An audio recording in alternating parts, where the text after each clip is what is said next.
Младата Ема животот го поминува во темница, обидувајќи се да дипломира со помош на незината мајка.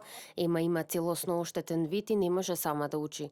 Таа се надева на подобра иднина и дека токму во пресрет на предвремените парламентарни избори, политичките партии во нивните програми ќе ги стават во фокус потребите на младите.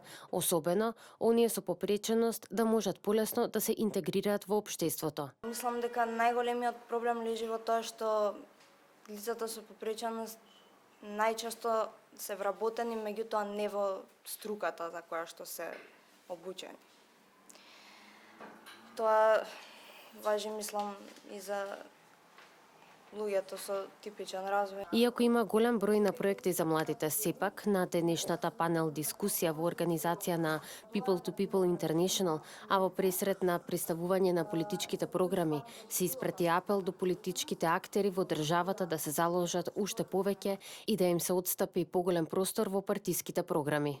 Потребно е образованието и целиот воспитно образован процес, без разлика дали станува збор за средно образование или високо образование, па дури основно, да биде инклузивен, односно да ги вклучува младите со цел да се при креирањето на овој процес да се вклучени младите. Со цел за да се видат нивните реални желби, нивните реални потреби, што им недостига на младите, што сакаат тие да изучуваат и како понатаму тие тоа може да го искористат.